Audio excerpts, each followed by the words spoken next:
सौरभ शुक्ला अब हमारे साथ हैं। पहले एक बार रिपोर्टर्स पर चले जाएं, उसके बाद विश्लेषण कर लेंगे।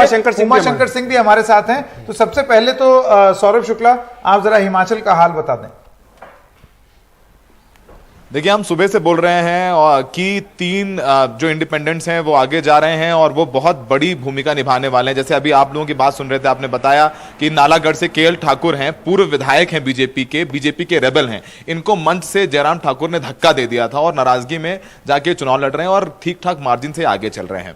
इसके बाद जो दूसरे बीजेपी के रेबल हैं, होशियार सिंह इंडिपेंडेंट जीते थे, फिर वो बीजेपी में आ गए थे और बीजेपी ने इनको टिकट नहीं दिया तो वो इंडिपेंडेंट लड़ रहे हैं। तो ये होशियार सिंह और केएल ठाकुर बीजेपी के रेबल हैं और आशीष कुमार शर्मा हमीरपुर से हैं।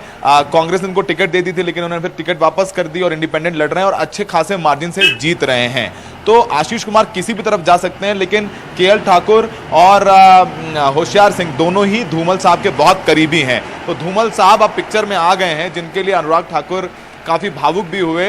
अब बात करते हैं बीजेपी को कितना नुकसान हुआ है। मैं कुछ फिगर्स दूंगा।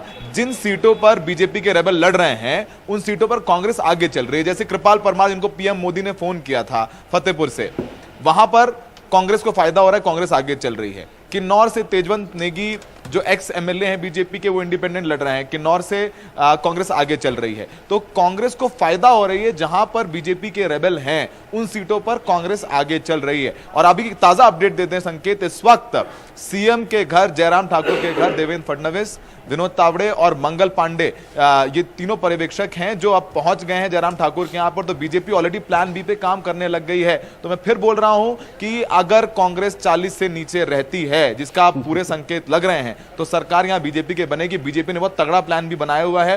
कांग्रेस का भी कोई बड़ा नेता यहां पहुंचा नहीं है, सब चुपचाप है। प्रतिभा सिंह भी सुबह से हमसे बात करके अंदर चली गई हैं, वो अपनी स्ट्रैटेजी बना रहे हैं। लेकिन बीजेपी क्या करेगी? ऑलरेडी धूमल साहब को अब शिमला लाया जा सकता है, धूमल साहब इनसे संपर्क करेंगे। धूमल साहब का रोल क्या होता है? अगर ये 2 एक्स एमएलए बोलते हैं जो अब जीत जाएंगे इंडिपेंडेंट के तौर पर कि नहीं, हम तभी समर्थन करेंगे जब धूमल साहब सीएम होंगे, तो उसका भी एक एंगल है, वो भी जो सिचुएशन है वो हो सकती है। तो लेकिन कांग्रेस के लिए ये संकेत अच्छे नहीं है, क्योंकि कांग्रेस को पहले से, कांग्रेस के नेता खुद ये बोल रहे थे कि अगर हम 39-40 से नीचे रहे तो बहुत मुश्किल हो जाएगा। बीजेपी का होमवर्क ज्यादा अच्छा है, उनके पास पैसा भी, और हम सब जानते हैं ऑपरेशन कमल कैसे होता है। फिलहाल बहुत दिलचस्प तस्वीर। जी, उमाशंकर के पास चलते हैं। उमाशंकर, दिल्ली में क्या हलचल है? हिमाचल अभी भी टच एंड गो की स्थिति में है। फिलहाल कांग्रेस मुख्यालय पर कोई हलचल नहीं है। कांग्रेस को है गुजरात में क्लियर, माफ कीजिएगा, हिमाचल से एक क्लियर आंकड़ा आने का। अभी एक लीडर से हमारी बात हुई तो उनका ये कहना है कि अभी थोड़ा जल्दी है कि हम बता पाएं, क्योंकि बहुत नेक टू नेक मामला चल रहा है। सोचने की बात यह है कि गुजरात, जहां पे हर 5 साल में सरकार बदल जाया करती है, वहां भी कांग्रेस जो है इस बार सरकार बदल पाने में बिल्कुल, माफ कीजिएगा, हिमाचल में तो वहां अभी सरकार बदल पाने की हालत में नहीं है। हालांकि प्रियंका गांधी ने वहां पे जाकर कुछ रैली जरूर की, लेकिन कांग्रेस में आमतौर पे ये माना जा रहा है कि कांग्रेस ने पूरे मन के साथ चुनाव न तो गुजरात में लड़ा और न ही हिमाचल प्रदेश में। जो उत्तराखंड में हमने देखा कि किस तरीके से 5 साल के बाद भी बीजेपी ने अपने आप को रिपीट किया, वहां पे दूसरी बार सरकार आई, वहां उस ट्रेंड को बदल दिया। इस बार भी सवाल यहां यही था कि क्या हिमाचल में रिवाज बदलेगा या सत्ता बदलेगी।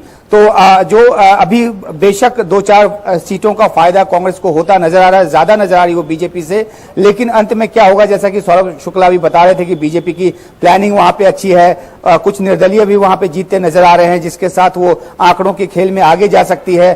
और जिस तरह से एक रणनीति बनाकर बीजेपी काम करती है, वो कांग्रेस में उसकी जो गैर मौजूदगी है वो साफ तौर पर नजर आई है। राहुल गांधी ने एक बहुत बड़ी यात्रा निकाली है जो कन्याकुमारी से कश्मीर तक जारी है। इस बीच में 2 राज्यों में चुनाव था, गुजरात और हिमाचल में। पार्टी ने पूरी तरह से उस तरफ ध्यान नहीं दिया। अगर पार्टी के नेताओं से बात करते हैं तो उनका ये कहना होता है कि ये जो यात्रा है ये राजनीतिक लाभ के लिए नहीं है, बल्कि हम एक भारत जोड़ो अभियान चला रहे हैं। यानी कि उनका जवाब जो है वो दार्शनिक तरीके का होता है। तो कांग्रेस पार्टी को ये देखना होगा कि आखिरकार गुजरात में क्यों इस तरह से वो खराब प्रदर्शन कर रही है, अपना सबसे खराब प्रदर्शन करती हुई नजर आ रही है, वो भी 27 साल के एंटी इनकम्बेंसी के बाद।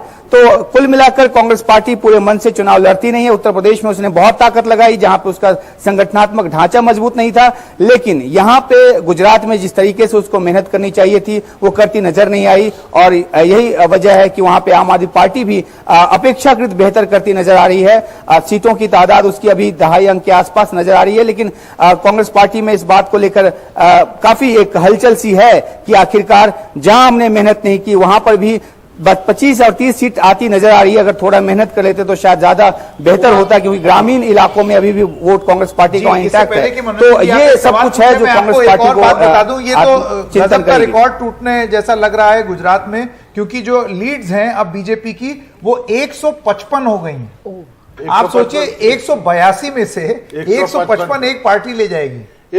उमाशंकर एक सवाल है, जैसा आपने कहा कि कांग्रेस चुनाव नहीं लड़ी, तो कांग्रेस चुनाव लड़ती क्यों नहीं है?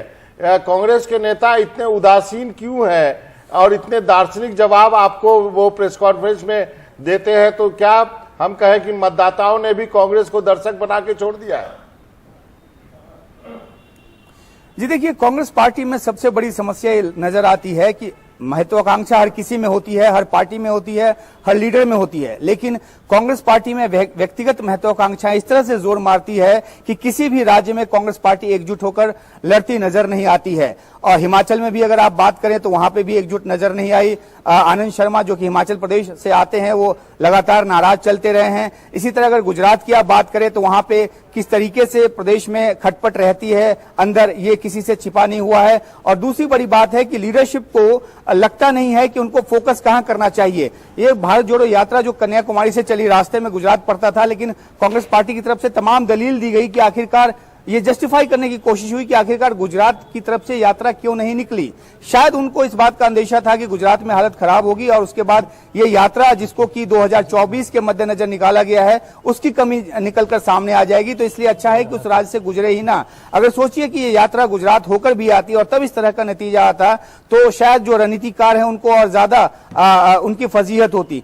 तो कांग्रेस पार्टी के पास रणनीतिकार की कमी है। एक जमाने में बहुत अच्छे रणनीतिकार कांग्रेस पार्टी के पास होते थे, और सबसे ज्यादा जो दिक्कत लगती है वो ये कि कांग्रेस पार्टी का फोकस नहीं है कि आखिरकार कहां पर हम जोर डाल के करें। बिल्कुल, आपने जो कहा कि जो व्यक्तिगत महत्वाकांक्षाएं हैं कांग्रेस में तमाम नेताओं की, वो और जो फोकस की कमी है वो बहुत अहम हो गई है। लेकिन इस समय स्क्रीन पर हम हिमाचल का दिखा रहे हैं। हिमाचल के नतीजे जो अभी फिलहाल बीजेपी के मुख्यमंत्री जयराम ठाकुर एक बैठक शुरू हो गई है। देवेंद्र फडणवीस वहां पर पहुंच चुके हैं। हिमाचल प्रदेश में कांग्रेस को 36, बीजेपी को 28 सीटों पर बढ़त है, लेकिन ये कांटे की टक्कर एक तरह से। और प्लान बी पे जिस तरह से बीजेपी काम करती है, बीजेपी लगातार वहां पर अब बातचीत का दौर वहां पर शुरू हो गया है। जिस तरह से तमाम लोग निधि जी गैप जो है वो अब पहली बार सुबह, क्योंकि एकदम बिल्कुल कांटे की टक्कर थी, अब पहली बार आप देख रहे हैं कि 8 सीटों के आसपास का गैप हो गया है दोनों पार्टियों में। कांग्रेस